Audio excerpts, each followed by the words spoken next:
Earlier this week, TikTok made its case in court against a bill that would require it to be divested by its Chinese parent company ByteDance or else risk a nationwide ban. And joining us now is someone hoping to acquire that company, Frank McCourt, Project Liberty founder. Frank, it's good to see you.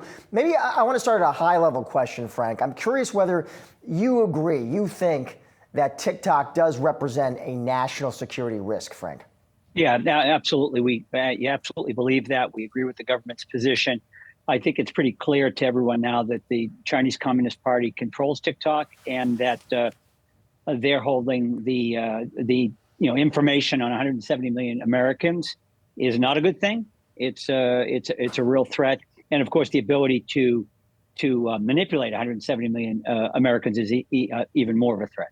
And Frank, there is some skepticism, though, as this kind of plays out, that the CCP, the Chinese Communist Party, would actually ever permit a divestment. How do you think about that? Yeah, well, look, I don't have all the answers, Josh, but we're making a bet here, right? We believe, number one, the government's position will be upheld, and we're going to find that out shortly. As you say, the oral arguments were just this past Monday, and so once we get through that hoop, we'll see where we stand. And I think that my personal view is that ByteDance is going to have an important decision to make, which is whether they shut it down or sell the U.S. portion. And I'm betting they sell it. And I don't want them to shut it down, nor do the 170 million users want it to be shut down, because people are using the app. They enjoy the app. That's not the issue. The issue is how the people's data is being used. And what our plan is to actually migrate the 170 million users over to a new protocol where each individual would control their identity and their data. So that's interesting, Frank, because that's a big question, right? I mean, let's say they divest and the sale happens. A question that's out there, and it's a fair one, is, it'd be hard to imagine they part with the algorithm, the secret sauce. So what would, American investors like yourself, what would you actually really be buying at that point?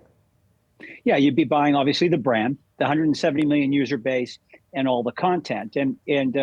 Yeah, I want to highlight that we're not interested in the algorithm. We don't need it, and we don't want it. And China said they're not going to let go of it in any event. So, as a matter of fact, I think we may be the only ones that check all three boxes. And what I mean by that is that we check the CFIUS box. We're not a national security threat. We're American, not foreign. We check the antitrust box, right? We're not big tech, so we don't have an antitrust issue. And we have built the tech stack that would enable us to onboard the user base of TikTok and do so in a way that actually, as I said earlier, gives people control of their identity and their data and so forth. So we check the three boxes. I think that's very, very important. We don't want to need the algorithm, as you point out. And so, yeah, I'm pretty excited about our prospects. Of course, we'll see. We don't have a crystal ball in terms of what the outcome of the litigation is, and we certainly don't know what TikTok or ByteDance will ultimately decide to do.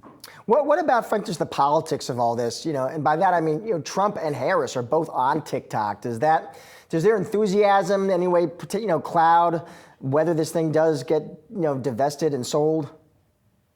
Yeah, I think you're touching on a very, very important point, and herein lies the conundrum, right? We have technology. TikTok is an example, but our own big tech platforms do the same thing. They scrape our data, aggregate it, apply algorithms, and get us to do stuff.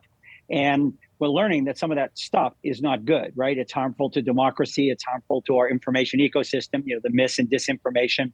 It's hard now to know what's fake and what's real. And of course, we're reading more and more about the harms to children. So we need to fix this internet technology, and we can. I mean, that's the good news. Project Liberty is all about a solution here. We're not here to just throw another log on the fire and say the world's coming to an end. The internet is something that's here to stay. We all use it. Presidential candidates use it. The point is, the platforms are operating in a way that's very exploitive, and we need alternatives to TikTok, alternatives to the current big tech platforms, where we get the good out of these platforms without having to suffering the harms and suffering the bad.